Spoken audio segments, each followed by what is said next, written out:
let's get into protein sequence alignments today. So last time we did 3D comparisons, and I didn't do the alignment on the chalkboard because this semester is a little bit sort of fast forward. And we're going to talk about pairwise alignments today and the way it reaches, so what we can do with it. Don't forget, science is communication, in particular computer science is communication, computational biology is communication. Learn to communicate with your peers. And one aspect of communication, are there questions? Any questions to the last? Please interrupt me more with questions. So here's one question to you then. We want to essentially infer that two proteins have a similar function. I talked last week about the comparison of protein 3D structures. I said that sequence implies structure, implies function. Okay? Fine. So she's going to check out whatever that was. Hey.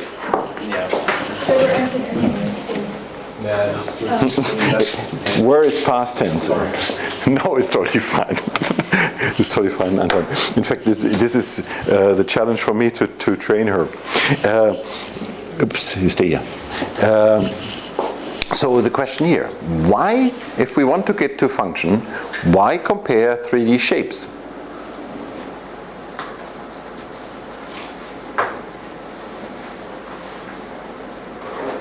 At all. Why not go for comparing function? We have more data on structure, or is it easier to assess them? Both things are true. We have, in some way, arguably more data. Depends a little bit on how you do the counting. It clearly is easy to access, and it's much easier to do. Ultimately, the answer to this question is because we can. Not only because we can, but we believe that function is a proxy, and we believe, or that structure is a proxy for function. But we know how to compare structures. Structure is a three-dimensional object. You have every coordinate in a three-dimensional space. Very easy to compare three-dimensional objects. Function is more complex, and comparing that is more complicated. But even comparing structures is not that easy. And that is this issue that I briefly alluded to implicitly. In one way, I called it the difference between global and local alignments. Any structural alignment, any measure for structural similarity, 3D similarity, is not a metric. So in this particular case here, that A is similar to B, and that B is similar to C, does not imply that, of course, is a mistake here, that A is similar to C. I should have written. Right? Why? One answer is simply on the slide here. It could be that C and A simply have no overlap. We're talking about two different regions. We're talking about two different domains. Right? This is one reason. Essentially, this is the dominant reason. How could we make it become a metric?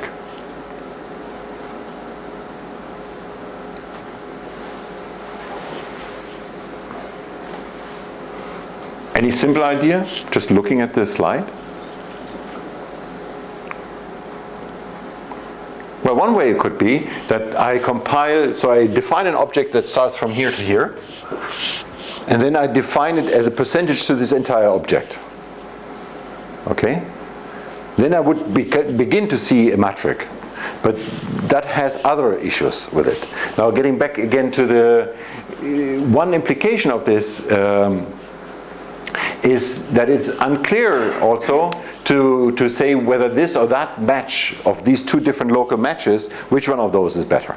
So the idea of the metric is really the one that I just pitched, comes from Manfred Zippel here, and he used that to construct COPS, which is a sort of an automated method that compares three-dimensional structures in a completely automated way. And underneath is a metric that is important, so you can compare objects of different sizes, and you will not have a predisposition for selecting shorter fragments that are more important. But it's not trivial. Now, getting back to this issue of 1D, 2D, 3D, 1D essentially you can write as a string, sequence is 1D. Secondary structure is also 1D because you can write it as a string. We have, in this particular case here, you have nothing, then beta strand, beta strand, beta strand, and in between you have sort of loops, the nothing here, the empty ones, for simple visualization. This one here is solvent accessibility. So you assume that the protein is essentially spherical, and solvent accessibility defines how close a particular residue is to the surface. How much solvent accessible is this residue, right? And that's another aspect of three-dimensional structure. Are you inside? Are you outside? How much of you is inside? The length of the side chain depends on that. But again, it's something that you can write down as a one-dimensional feature. It's a one-dimensional aspect, okay? Then you can write structure, well, I should have started here. You can write structure as a three-dimensional object, which is essentially the coordinates in 3D. And what I show here, the arrows, is the secondary structure assignment, but ultimately, really, this is the three-dimensional, the cartoon of a three-dimensional object, 3D, right? And then you can simplify it into 2D, where you plot the sequence this way, and again this way, and a dark point here, the darker, the closer those two residues are in space. Okay? Contact map, or in particular this is not a contact map, it's a distance map. And then we sort of simplify to 1D. Now, when we simplify from 3D to 2D, we lose information, right? What is it that we lose?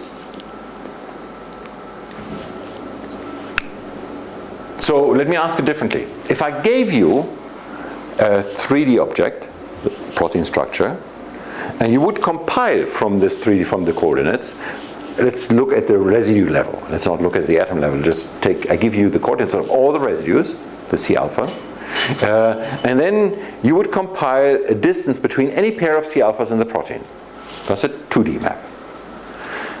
Could you take the 2D map and reconstruct the 3D structure? No, you cannot. What is missing? What is it that you lose? Exact coordinates. We don't know the... That's true, but are there, so if I could sort of simulate all possible coordinates, are there many different sets that fit to the same contact, or the same distance map? And your feeling is yes. Does anybody else have another feeling? So remember, for every single residue, you know exactly what the proximity of all the others is. You don't know where they are, right? But, so we begin with the first one, it defines spheres around this first one, right? You pick the next one, and the spheres become, already in the second step, they're no longer spheres. So you reduce the constraints, right? And ultimately you could imagine this a method that sort of, in fact there is a method that does this sort of thing. It is used for doing NMR structures, and this essentially contains the entire information except for directionality. So you cannot distinguish between a protein that points in that direction and that direction. So you cannot distinguish between N and C. Okay, you cannot see from the structure alone, without knowing the sequence, you cannot essentially look, distinguish between an image and its mirror image. But everything else is completely contained in this.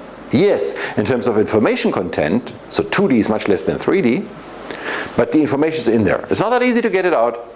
You need an algorithm, but it's doable. And it's actually precise. Okay? When you go to the next level here, when you go to secondary structure, essentially you lose a lot. Right? The first thing that you lose is here in the 3D structure, you see, or in the 2D structure, in both, immediately you see the contacts between the beta strands. You see how they form sheets. In 1D, all you see is this residue in a strand. Whether this strand here contacts the first one or the last one here, you don't see. Right? So that, from here, you cannot get to the others. You can hope that you sort of combine a couple of 1D features, such as secondary structure and solvent accessibility, so you know that the residue is in a helix. You sort of can put a generic helix into that position, and then you know that the helix has to be exposed. And maybe you could do an MD kind of simulation where you have, in fact, where you could go from just solvent accessibility and secondary structure to go to 3D structures. In fact, I started to develop methods that predict secondary structure and solve inexorability because I believed I could do this. It has failed because the predictions those days were not accurate enough. Maybe it's time to restart, but then it didn't work. But again, clearly this is no longer simple, and this is no longer something where the clear path in principle is given. Here you lose information. Okay. Now, sequence comparison, pairwise methods. So the sequence is 1D. Alignments answer how similar are proteins, right? This essentially is the idea. So let's look at these two proteins or peptides. So the difference between proteins and peptides simply is, in the lingo, peptides are short things, sub-fragments. You cut a protein into fragments, then you get a peptide. And this typically would not be a protein. So you have two here. The way you align them is you move further to see a good fit. Here the fit at the point is simply identity of the letter. And in this particular case, you see that these two words overlap in that way, show optimally.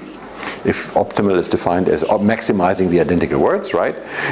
If you bring a new word into that, you can align it this way, and then you can bring in new words. Now, what that implies, this alignment, is always some meaning.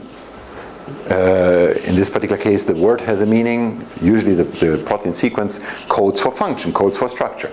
And the meaning then is the underlying structure or function. You align the 1D things to learn about 3D structure or function. So you hope that what is optimal in terms of matching identical residues, or identical letters, is also reflecting the biological meaning, right? Just like in this particular case, you would hope that somehow you group things that are grouped by meaning.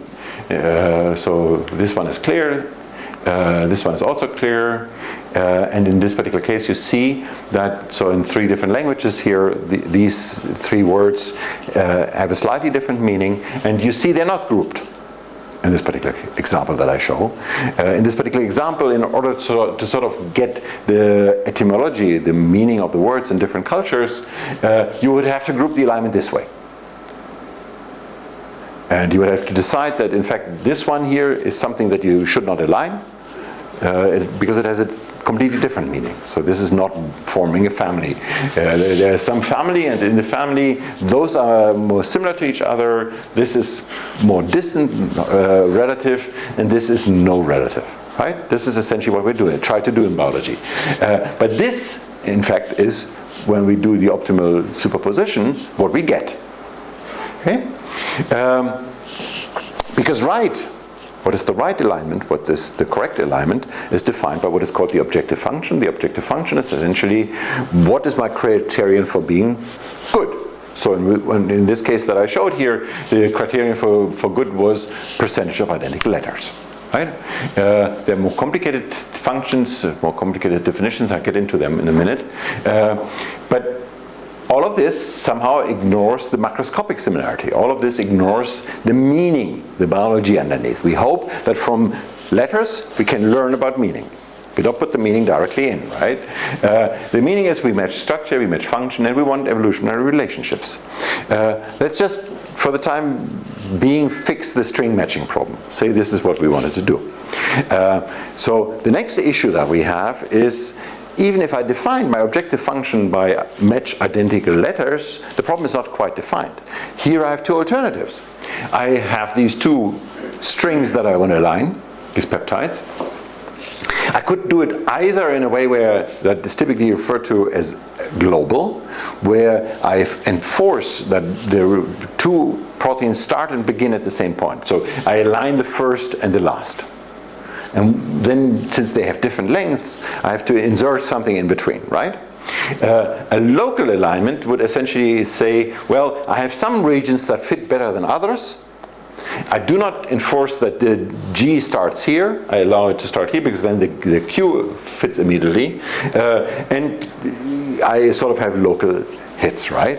And now what's the biological meaning of this insertion?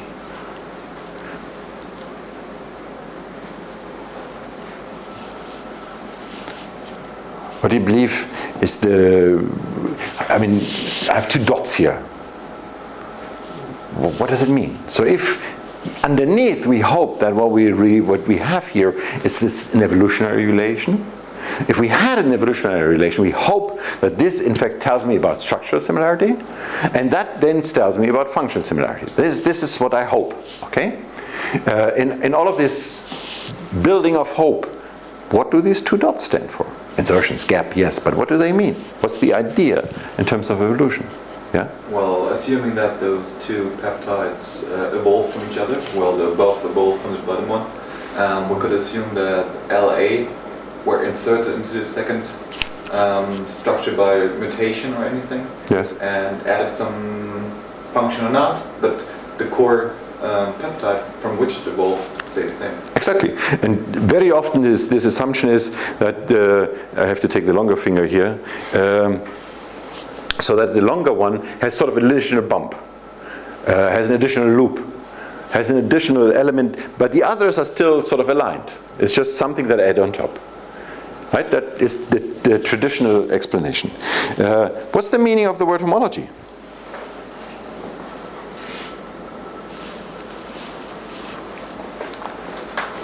Similarity. Similarity. That's a very, very good translation, and let's get to more detail in a minute. Well, it's clear what this is here. I'm sorry for the quality. Let me just sort of do a shortcut and say the quality is explained by the date. So this image dates back to 1859. It is out of the book from Darwin, Origin of Species, and it is in that very, very big and heavy long book, the only figure. And that only figure shows the tree of life. There are different versions of the tree of life. That is a sort of more contemporary way. Another way of showing it is sort of you put it in a circle. In this circle you could have this way of looking at it. You could have that way of looking at it. And if you look in detail, in fact these two views here differ. They differ in essentially, was there a common ancestor to archaea, prokaryotes, and eukaryotes? Or was archaea before prokaryotes? Did prokaryotes come from archaea? So essentially the root is the issue here, is the question. But back to the word of homology. So the etymology really is the same. Homo is the same, logos is word, reason, the same meaning. And historically it comes from this idea, it comes from Richard Owen, it comes from the idea that you have the same organ in a different animal that does something like that. So there's some pre-animal that was an ancestor to a cow that went into the ocean, became a whale, it had four legs. Most cows have 4 legs. And in a whale you don't really see the 4 legs anymore, but there is a corresponding organ in the whale, okay? And that was the original meaning of homology. So you have a fin that used to be a leg. It has, in fact, changed its function maybe, but it has a sort of similar origin. When we use that today, the word homology is typically applied to genes. So we talk about homologs as genes that sort of have like an organ, so something similar. There's orthologs and paralogs. They essentially define how similar they are in function, these two. But we have sort of switched this from organs to proteins. Now, let's get into the speciation event. So some of you have seen this story before and sort of getting faster about it. So you have these flies happily living their life, mating, doing their thing. Some sit on a banana. There's a little bit more water coming. They swim to the island. On the island, there's no more bananas. So they find coconuts. They begin to like coconuts. Originally they loved bananas. Now they like coconuts. And so then the banana comes over to the island, and the banana-loving ones do not longer like the coconut-loving ones, just like with people. So people who eat bananas don't eat coconuts, and I don't know whether that's true. But anyway, so the idea is the mating preferences change. By changing the mating preferences, you essentially begin to infiltrate or change a population. But ultimately, the definition is, for the biological species, what's a new species? Or two, what's the difference? How do biologists define a species? Maybe one day in the future we're going to define it by the genome. Currently this is not done. Do you guys know what the definition is? If they have offspring, that itself can have offspring again. Exactly. So the offspring is not going to pass on the genetic information. This, of course, is a perfect definition, and like everything else in biology, there are exceptions for it. Can you name some? Are you aware of exceptions that you carry in your body? Everybody in the room? We have all Neanderthal genes in us. In fact, everybody in this room has between 2 and 4% Neanderthal genes. And by that definition, obviously, impossible, right? Because Neanderthal is a different species from Homo sapiens. So let me just put this down. I'm not trying to say that there's a Neanderthal in the room. Let's not get into that kind of arguing. So again, the idea is there's a new species and they don't pass on. It's not as simple as this: two mate and have different preferences. They are groups and subgroups. So the new species is evolving from a subgroup of the old species. And then it's also not that simple. Sometimes whether it's hybrids or not, or the new species, is the borderline is not clear. Anyway, ultimately, what we do is we take homologs to talk about similarity in structure and function. And ultimately it's defined through common ancestry.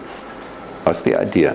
Now, common ancestry from sequence comparisons we clearly cannot show. We cannot sort of test evolution. What we can show is similarity in structure and function. So the evolutionary signal is typically inferred, right? And that is another issue with this word homolog. It implies an evolutionary relation that we're not completely right. It applies to a different level, so not organs but genes. But ultimately it reminds us, and that I believe is the positive reason for using it. It reminds us that when we compare sequences, there's always something underneath that what we see comes from an evolutionary process, so there's some relation.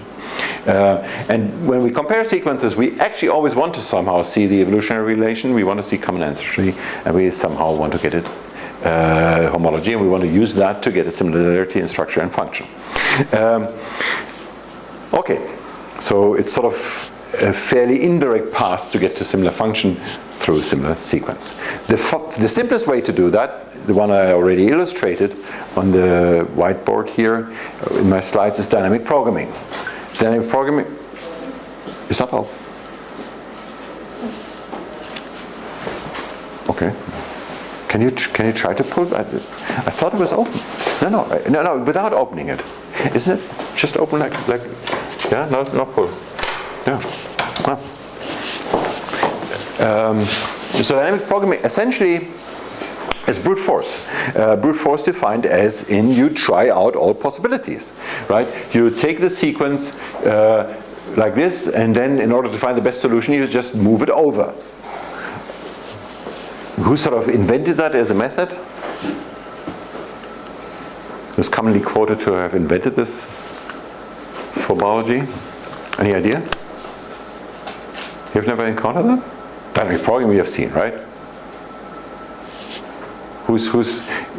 So science is communication, studying is networking, and science is networking, and know the people. And know the people also who are underneath something. So this is part of what you have to learn. So it started in the 70s by Needleman and Wunsch. And the Needleman-Wunsch, so this entire idea that you have seen before, where you write one sequence here, the other sequence there, and then you build up the matrix. So again, currently what we are going to optimize is the identity of the letters. Ones are where you have an identical letter. So you build up the ones, and then you sort of go through the matrix and find the path that gives the highest score. So in this particular case, we have two different scores, and you see that one is better than the other because one sums to 1 and one sums to 2. Now, when you keep going here, you still only sum to 2, so you're not increasing your score. This essentially is because of the global alignment. For no gap, there's a limit what you can do. With gap, you can get a higher similarity. In this language, gap essentially is you move in that direction. or in that direction, so you step over by the number of gaps. That produces overall in view like this, the so-called dot plot. In the dot plot you see local densities, you see trends, and you also see that there are alternative possibilities. So there's not only one solution given the parameters that you have. You would just find the optimal one. Now, the linear gap penalty, where a gap costs a certain amount of money, would give you the same cost here and here. Which one do you believe? Is there any of these two that is more likely to be observed in biology? Yeah? Yeah, the left one, obviously, because you don't need that many mutations to get there. Oh, the number of mutations is identical. Sorry? That's identical. Yeah, but you have to delete all kinds of residues one by one, and you can't just cut out one stretch. I have to think about this. That's a challenge for me to think about that. The way I think about it simply is that back to the way I imagine the reason for a gap. The reason for a gap, I introduce a new bump. I have something new, right? But ultimately I have the same structure and just add a little bit to it. Here I can easily add another loop. But here I would have sort of a bump, bump, bump, bump, bump. And that would create something that's no longer the same structure. So in this construct, I would change actually the shape. While here, I would keep the shape and just add something on top of it. Okay? This is like modeling something on top of that. This is like changing it. So this is why I believe this is more disruptive. I have to think about the argument. So I would have given you a different answer. I gave you a different answer. Maybe yours is right too. Steve Henikoff and Rocha Henikoff came to this idea of blocks simply looking at alignments between proteins. Again, what I show here is one protein is aligned the entire way. This one is essentially the entire way. And in this protein here, you have a long gap inserted here. And again, I already told you that when you see something like that, typically this sort of reveals domains, right? But ultimately also reveals gaps. Now, how could we enforce in this language that we just had that the left one is more likely than the right one? Yeah? You give the start of the gap a penalty, but if you lengthen the gap, it's not. Less. Okay. So the gap open penalty, the gap starting penalty is different from the gap elongation or extension penalty. Values that people typically use is a tenfold. So the open is 10 times bigger than the elongation. That then gets you to the final Smith-Waterman score. So Smith-Waterman is the other name you remember. They in fact did the same dynamic programming for local alignments with gaps. Now, the difference between Needleman-Wunsch and Smith-Waterman is Needleman-Wunsch, as long as you have a global alignment, you can show that you find the optimal solution. For Smith-Waterman, for the local alignment, it's no longer guaranteed that you really find the optimal solution. Typically, it's assumed that it's as good as you can get, and always optimal is given an objective function. This is the objective function. So again, optimal does not mean that you find structure best, function best, or anything like that, or evolutionary relation best. If that were to reflect evolutionary relation, functional relation, or structural relation, then you would find that best solution, right? This is always, you optimize this function. That here is called Smith-Waterman, SW. Now, it is clear that local alignments have advantages in many situations over large ones, and that brings us, is the total number of matches really right? Ultimately, it's not. We have domains, so we have to map somehow local fragments. Let me give you an example here. One extreme solution is you do GQ, so you essentially only map this part here because you have 100% identical. So you have a tumor, a dipeptide, but you completely map the dipeptide. If you keep going here, you get to a score of 4. So you get 4 in 7 residues right, or 2 in 2. Now the question is, what is better? And on this slide, there's a typo here. this dot has to switch places with the E so that it actually gets, currently it's 3 and 7, but I'm talking about 4 and 7, so switch E and but the question really is, which one is better?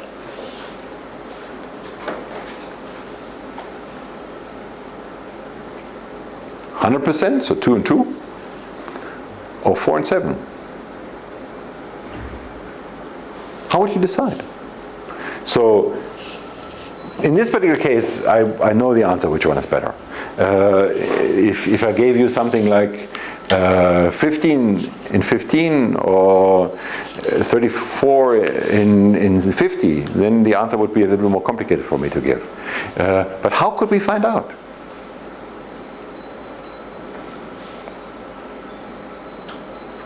Well, we have the idea that they align because the structure is sort of similar, so they could perhaps look at the structure and see if it is similar, and use it as a sort of approach.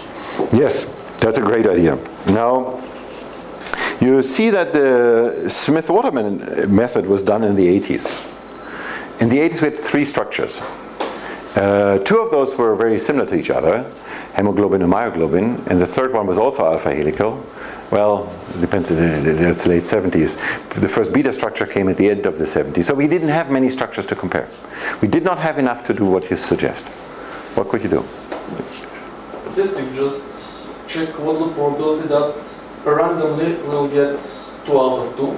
We have some probability, and then we check what's the probability to have 4 out of 7. And check the probabilities. That's one way of doing it.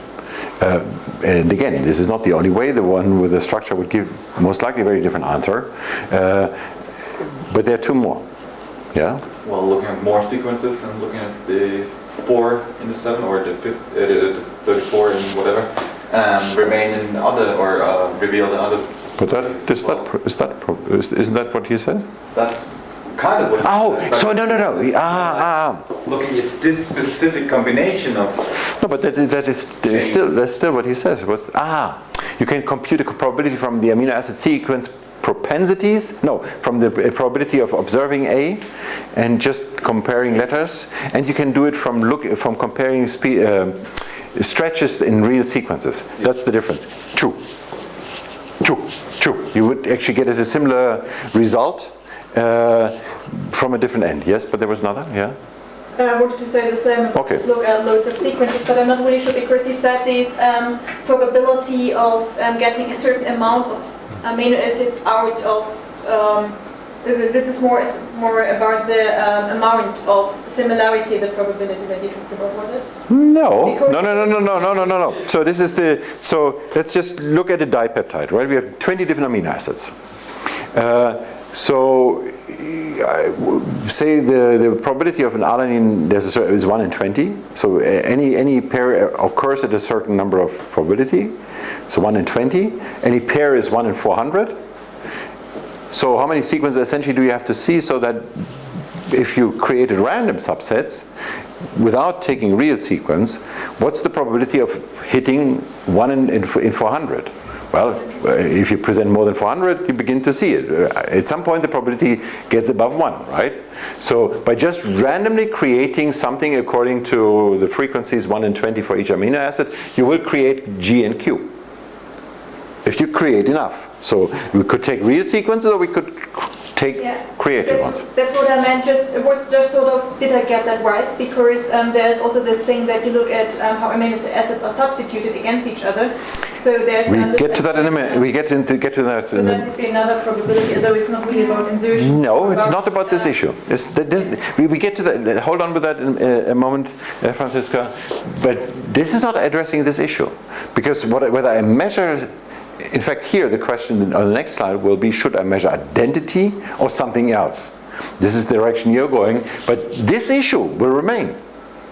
Okay? No matter how I measure the similarity between to whether it's identity or something else, this question will remain. Okay? It's not solving that. And there are 2 ways proposed here. There are 3 ways proposed. We do it by assuming something about a random distribution of sequences. So I essentially create sequences, a data set of sequences in my computer. I take a database, UniProt, or I compare structures. And all of three of those have been used to answer this.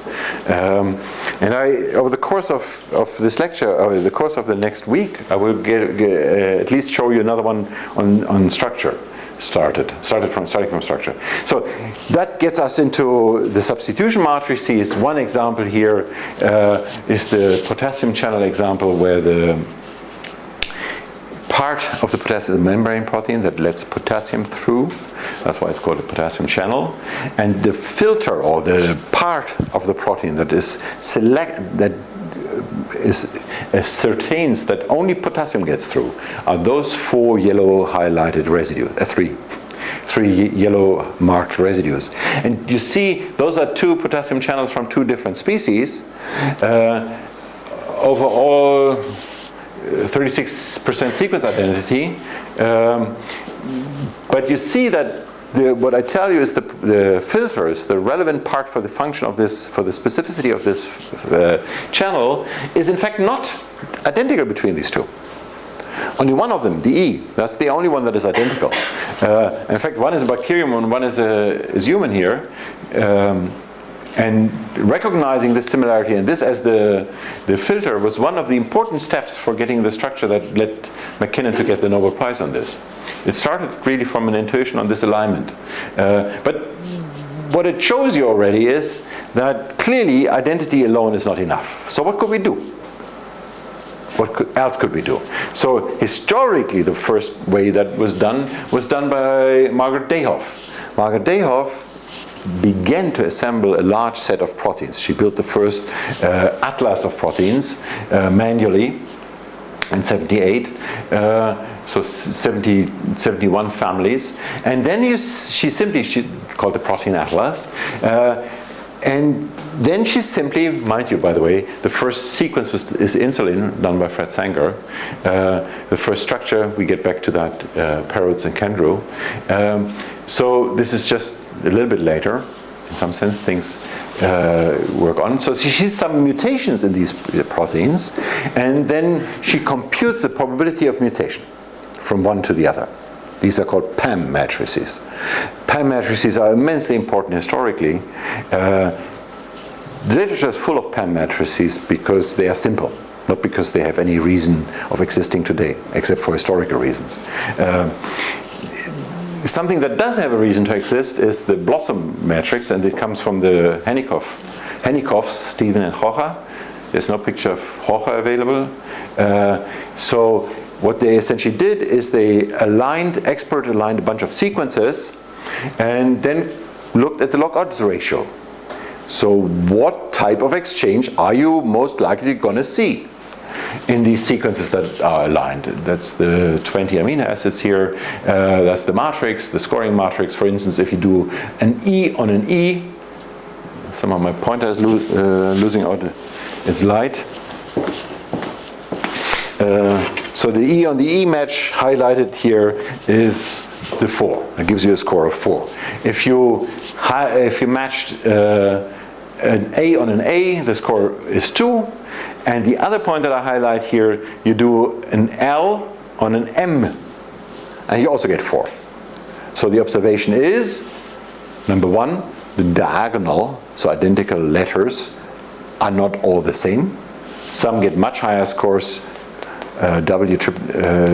Here 17, tyrosine 10, cysteine up there with 12, so some are very high and some are very low. That's the first observation. The lowest is the alanine match here. The next observation is some off-diagonal matches are as high or higher than diagonal matches. So the 4 here is higher than this 2, and as high as the EE. And the next observation is there are negative numbers, right? So you can get negative scores. So essentially that means that it's less likely than expected by chance. For your Smith-Waterman alignment, it means it reduces the score. So it's like a penalty you pay to align those 2, right? The I and the A. There are many more substitution matrices for many reasons, and for some fields it is relevant to use the others, but mostly just a bunch of them are used, and most likely the most used one is Blossom 62. Anybody has an idea why it's called 62? So to begin with, it was not published in 1962, yeah? Well, it's a threshold for the sequence identity within the blocks. Okay, so essentially when they compiled their set of expert curated sequences, the threshold for including was that they are at least 62% identical to each other. So correspondingly there's a Blossom 30, and these ones are mostly used. Now there's a tool here from the lab of Francesco Melo that allows you to play around with dynamic programming if you want it. Nice tool. Okay, dynamic programming, yes. I have a question. Are there substitution matrices protein specific? So let's say we have a protein which... Family specific. Yes, exactly. Domain specific is what I'm trying to get at. I know for a protein that this is a domain, that this is the evolutionary constraint. Yes, so we will get back into that. I would immediately argue that the hidden Markov model is just the same thing as a domain-specific substitution matrix. Now, if you asked, are there things where you really build a log odds matrix for one particular family? Yes, even that attempt has been made for the G-coupled receptors, because you have so many of those. So you may know there are types of proteins that G-coupled receptors are in these very large families where you have 100,000 sequences in a family. And then you can begin to really do log odds. In fact, the number is higher than what the Hennikovs did. It's a natural step from what we've been talking about, that we have domains that are evolutionary conserved, that right? Well, but again, so my answer to the HMM is ultimately the answer. The natural step is to connect, but let's postpone the HMM story. I believe I will quickly go through the HMM. Let me just say, historically what has happened is that the natural step was not done, because that was the moment when they got into HMMs, and for that is somehow a generic solution for exactly what you say. That's what PFAM does, or databases like that.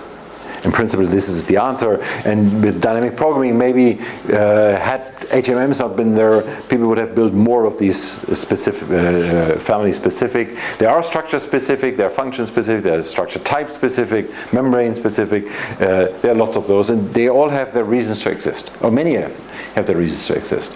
Now, one issue again with dynamic programming is that time is an issue, because it is an algorithm that goes in the square of the length, or the two proteins L, one has length L, one has length M, L times M is the order of time. Is that long? If you align a protein, you take a protein with 1,000 residues, is that a long time? 1,000 times 1,000. Why should I worry? Well, if you want to align every protein with every protein. That's the problem. Let me illustrate that problem on the next slide. And it's sort of a view from my group. When we moved to Germany, there were about 8 million proteins in the database then. 5 years later, when I compiled this slide, there were 55. This is sort of your double every 2 year kind of increase, okay?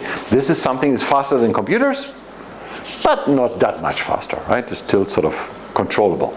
The moment, however, you begin to get into comparisons, you go from 64 by the 12 to 3,000 by the 12. So now we are going into 20-fold every 2 years. And this is way beyond what computers do. In terms of storage capacity, you do five times growth per 2 years. And again, I don't know how much of you guys have in 2009 used these sort of disks with 5 terabytes or 2 terabytes that existed, but you could easily carry on a plane. Actually, I carried our data over on a plane from New York into 3 disks. I had some discussions at the airport, but it is easily doable, right? So doing the 300 terabyte in 2014 is not that simple. And backing up 300 terabytes in 2014 is also much more complicated than the 5 terabyte were in 2009. So there are many, thank you. There are many issues coming up with more. But one issue really is that for large databases, square in time, square in length is problematic. The second problem is the choice of parameters, the gap open, the substitution matrix, and all kinds of other issues. It's not that easy to do. How can we speed it up? So you all know the answer. Just say it. Hashing. So the idea really is you take words out, say a word of 3, you store these words, and then you can just quickly scan through the entire database through the hashes, right? That's the first step. And in this first step of BLAST, you have these 5 seeds. What's the next step? So getting these seeds is really, really fast. But that's not the solution of BLAST. What do you do next?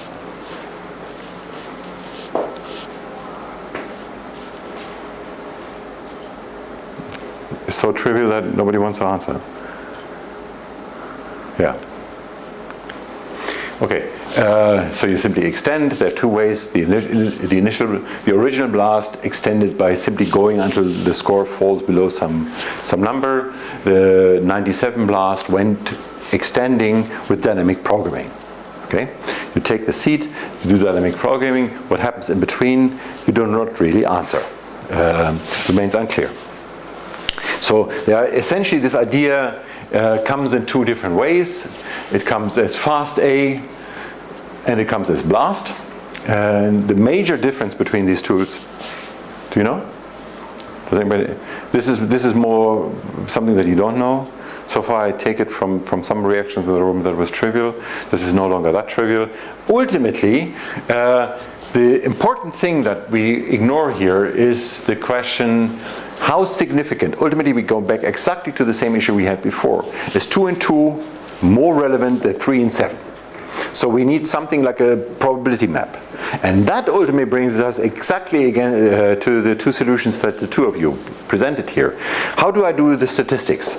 Where do I collect my word statistics? So in principle the idea, let me just say I have a background distribution, I have my hit score, and my degree of this hit being something that is relevant has to do with how far the red is from the center of the blue here, and how broad the blue distribution is, the standard deviation of this blue, right?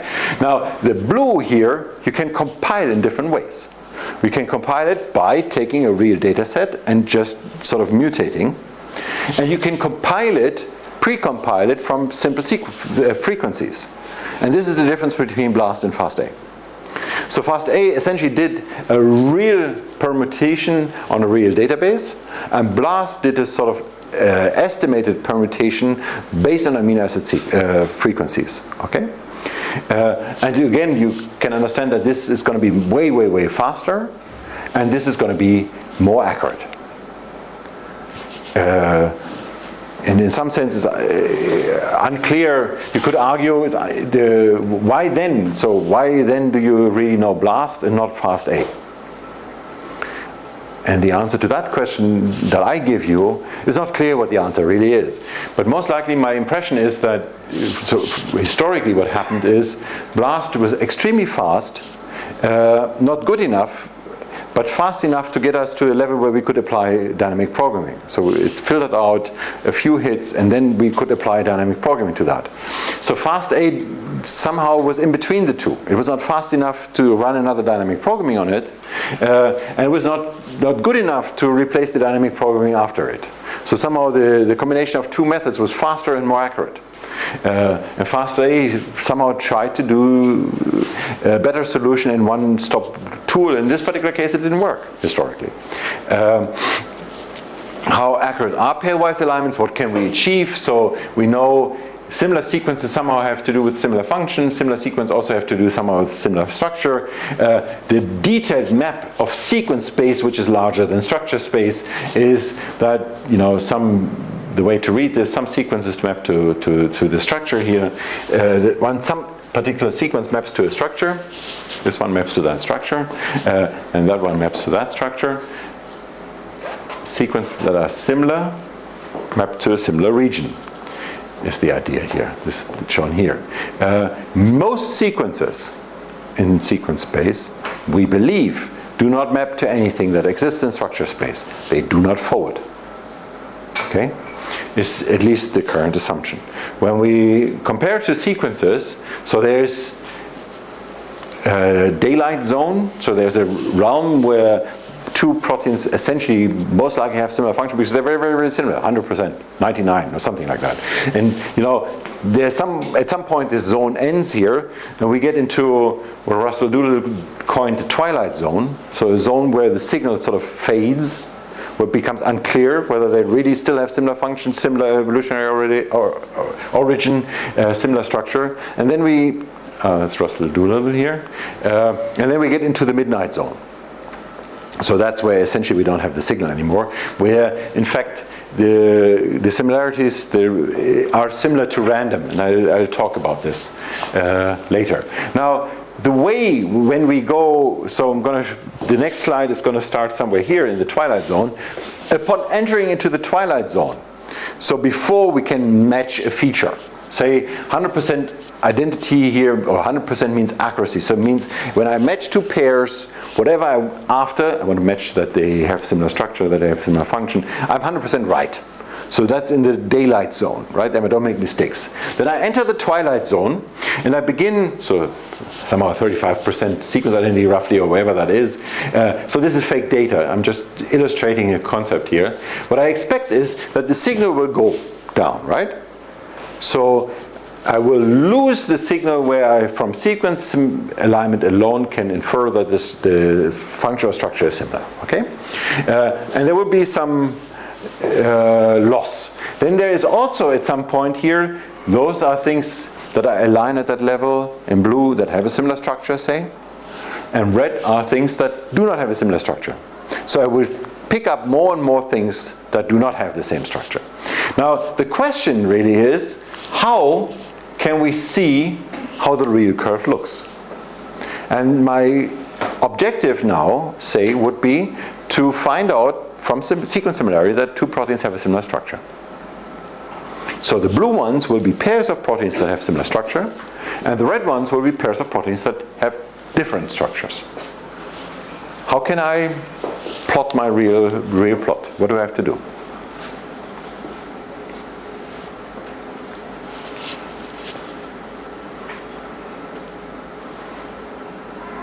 Well, align them with the given methods. Align what? The sequences. Which sequences? Well, depending on what you want to see. If you want to see if your prediction is accurate, or if your number of pairs. So I'm going to take BLA, so any type of alignment method you throw at me, and I'm going to see how this method sort of loses the signal upon entering the Twilight zone, right? Exactly. And for that I need labels. So I need a data set of labeled proteins. And my objective, again, is blue are pairs of proteins that have similar structure, and red are proteins of dissimilar structure. How do I get them?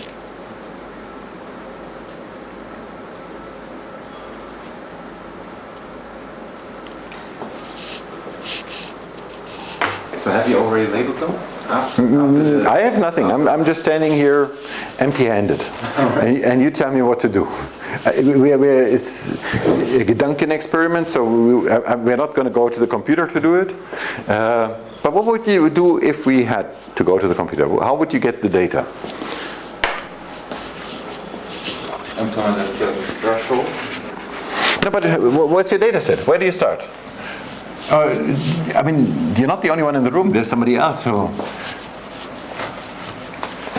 which data set to take? Where do I dig? Where do I get my data from? Yeah. Could you just go to a database and just get some? Which database? Where you know the truth, because Yeah, give me the database. Give me. I want more flash, not a database. Which database? For example, PDB or Swiss or whatever. No, not whatever. Which now? There's only one. There's only one possible answer for this question. So you already gave two. Choose one. Or somebody else chooses one. PB or Swissprot?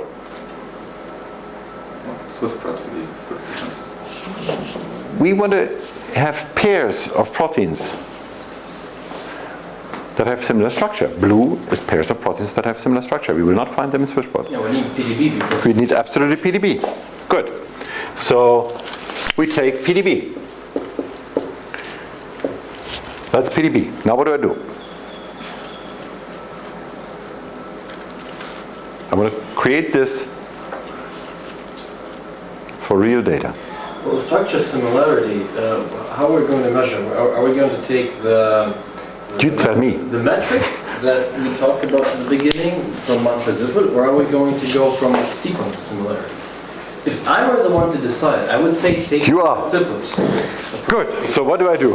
That was it. I want you to be the one to decide, Well, Anton. basically, so we have a matrix of 100,000 by 100,000 proteins, structures, giving us, what, 10 to the power of 12 comparisons using Manfred-Zippel's approach. Okay. So I have. Sorry, 10 to the power of, that's 10. 10 to the power of 10 comparisons. Right? I am. This is a 6, It's a 2, 4, 6, 10. Yes, 10. So we 10. have a- But that's what you said initially. 10. So, So we have it one by the 10. yeah. Actually have that because we don't want, well, AB is the same as BA, so half of that. That doesn't really matter. It doesn't matter, but still. And then we run Manfred-Zippel's algorithm on it and buy some clusters or whatever, and there we go. I'm not sure what has run The that. problem with He probably has done that, let's face it. No? no, no, because this is much more than LRZ for half a year. I don't know what is required. So, and he may have the only tool that is fast enough to do anything like as wild as that, and even that would be, this is a little bit heavy on the CPU. But in principle, we're going to reduce that set in some sense. But in principle, this is the start. Well, one way in which you can reduce it is, we can take homologs or very similar proteins. We can take all the sequences from the PDB, run it through BLAST or whatever, take the similar ones and just take one representative from every similar. Okay. So I'm gonna, in my particular case here for simplicity, I cluster PDB, redundancy reduce, and say I get 5,000. I have 5 clusters here, but I mean actually 5,000. Okay. Or currently it's more like 10, I guess. But 5,000 clusters. Okay. Then I have a 5,000. And now we are in the ballpark where he actually has it precompiled. 5,000 against 5,000. That he can do. Okay. And that in fact we have precompiled. So for the set, you have for every pair whether they are blue or red. I actually would say that we throw something, so if we had like an RMSD, we would say if the similarity is, if they are aligned to less than 2.5 angstrom, I call them blue or similar. If they are more than 6 angstrom, I call them different. And in between, I just throw it away. I'm not entirely sure.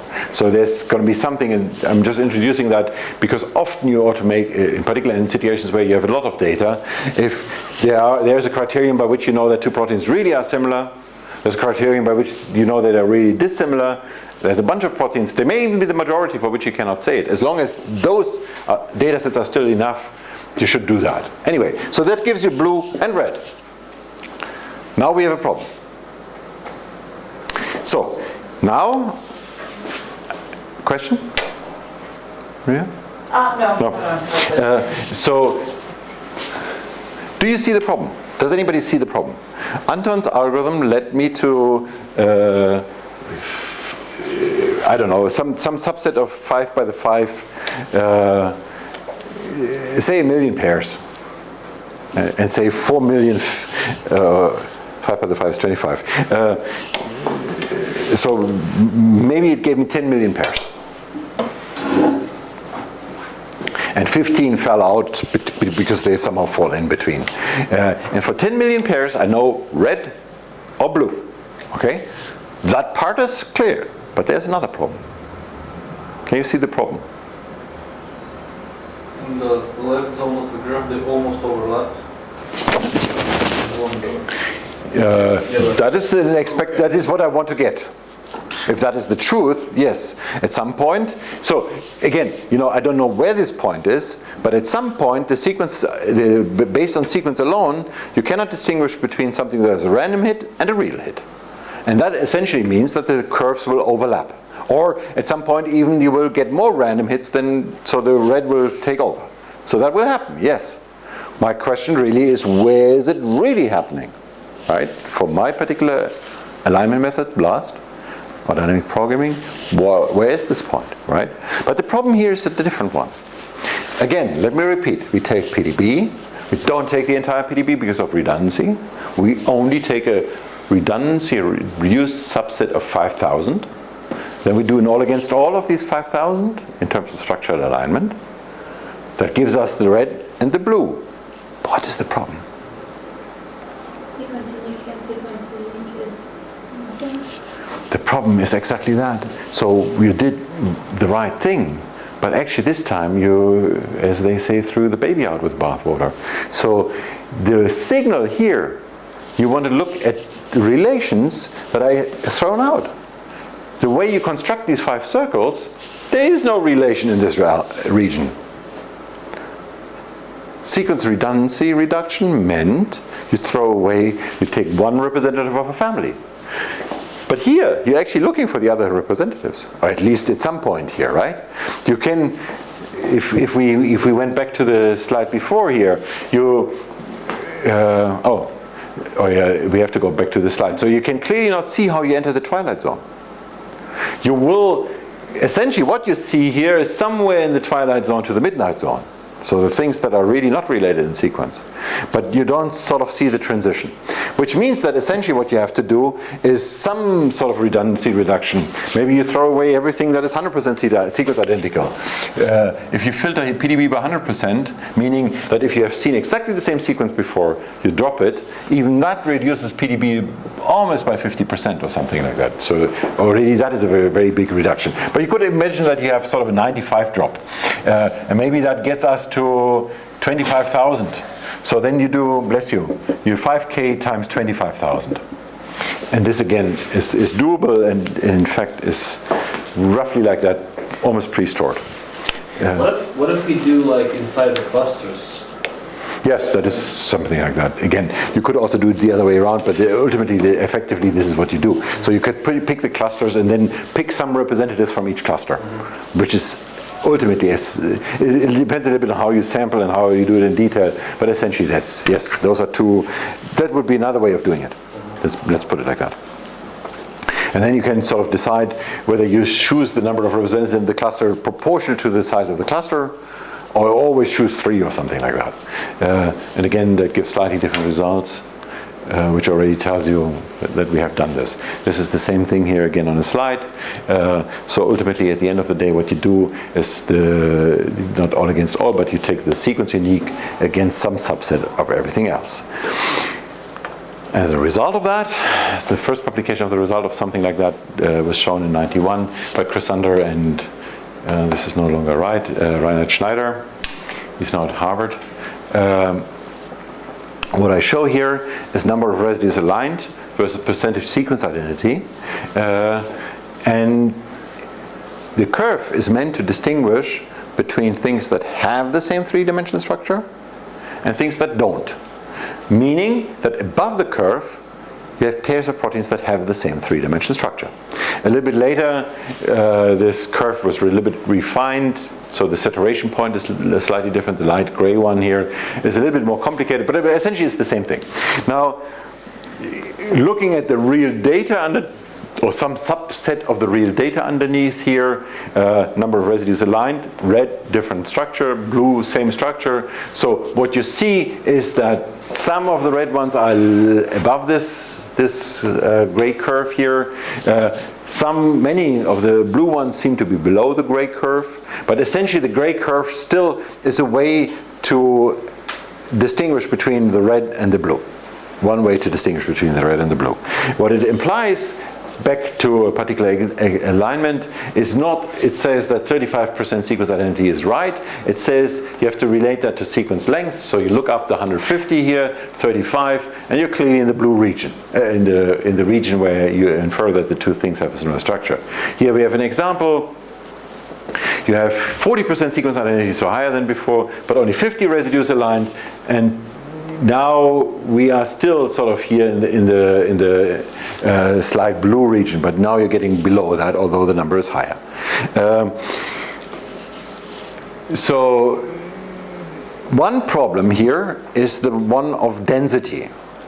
What I mean is, you see a lot of, visually you see a lot of red points, but you cannot, of the plot here, so literally there are millions of points here. In the example that we had, we anticipated would be 10 million points, and this is roughly something like what this plot is made of. So most points you essentially don't see, right? So how can you see whether how high the density is here and here? Well, you could do a 3D plot. My experience is you don't see much more in a 3D plot. And you somehow see where the highest density is, but it's not that easy to see. Is there another way in which you can think about presenting the data, where you would immediately see the density? So 3D, I'm telling you, is not that easy to see, because if we were in a cave in this 3D, where we step into a 3D image, then it would be great. But on a 2D image, they're not that easy to get. Yes? A heat map? A heat map, unfortunately, doesn't work again, because the distinction of the colors. So, and because of this is an immense. So there are these places here where we have many thousands, and then there are places where you have a single one, and there's just no way to see that in a heat map. Our eye fails on a heat map. Any other idea? No? So what you should do, if you encountered a problem like that, and actually whenever you have situations like that, just plot the distribution underneath. Just have another panel here where you simply look at the distribution for that data on that axis, for the data on that axis. It's sort of a little bit not that easy to do, but it's very easy to parse for your head. At least to see where is the highest density. In this particular case, it would immediately show you that the density here is relatively low. Okay, throughout, in fact, but ultimately we will have to do it in a different way, and the different ways we have to do different counting. So this is back to the original curve that I have, and now what I'm going to do is I'm going to essentially compile differences to that curve. So I'm going to move the curve by plus or minus. I'm above the curve, I call it plus values. Below is minus values. This thing I refer to as the h-val, and now I'm going to go from high identity, sequence identity, to low, and I'm going to use this distance from this original black curve. Okay? So this is the distance value here, and I go from, there's a logarithmic scale here, I go from very high sequence identity, so corresponding to 35, but actually in this h-val, and then when I go further down into the twilight zone, I see that the pairs of similar structures increases. So I find more proteins that have similar structure, not only more proteins, but many more, right? It's an order of magnitude, more than an order of magnitude up here. When I overlay the false positives, so the things that do not have similar structure, you see that that number increases dramatically. Another thing that you see here is that we have what physicists typically call a phase transition. So you move from a point here corresponding to something like 35% sequence identity, where essentially you have only blue, to a point where you have dominantly red in something like, well, dominantly red is already here, less than 10 percentage points. So this, in a logarithmic plot, the red ones really shoot up here, right? And yet, in the region where you shoot up with the red ones, the blue increase by a factor of more than 20. So most things you find are somewhere where they're hidden against the red. Right? That exactly is the challenge of alignment methods. So we go in no time from something trivial to something that's incredibly impossible. And every little bit that we go further in this region helps us because the blue explode. We can find so many more things if we could go one little bit more. We cannot because we're hit by the red ones. And this essentially is behind the reason why alignment methods are improved. This is essentially behind why HMMs or methods like that do very specific families. The only way you can sort of push the limit is really by getting very family specific. Now, and that ultimately is one reason, one way of continuing the family issue. But the point that I made, that I wanted to talk about here, is when we talk about a pairwise alignment, say we have three proteins, protein A, B, C. And this threshold that I showed you implies that I draw a circle around each of these proteins. In a pairwise alignment, you find everything that is within this H-val distance, and that essentially corresponds to a circle, right? Now, say the situation would be such that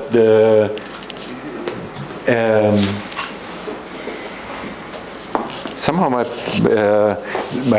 plots are not quite right, but say the situation would be such that for the proteins A, B, C from these circles, I cannot establish that they're similar in structure. They're too distant, okay? But say I found a protein X that is close enough to A, and the same protein X is close enough to B, then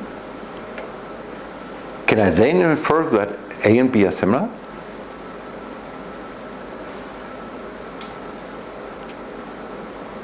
How could I go wrong in making the next step and saying, well, if I find this intermediate protein here, X, then I know A and B are similar, because X is similar to A and X is similar to B. How could that go wrong? Why would that necessarily imply that they're similar? What if it's like a domain from A fused to a domain from B? So who cares? Totally. The domain issue could go wrong, right? It could be that what I align here is the first domain, and what I align here is the second domain. What if X were a single domain protein, and what I align is exactly the same region? Can I then do it?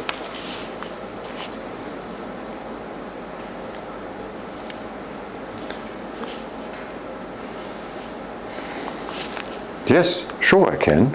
And in fact, if I plot going into the Twilight zone here, from the H value of 5 to the H value of -10, the blue essentially stays up at 100%.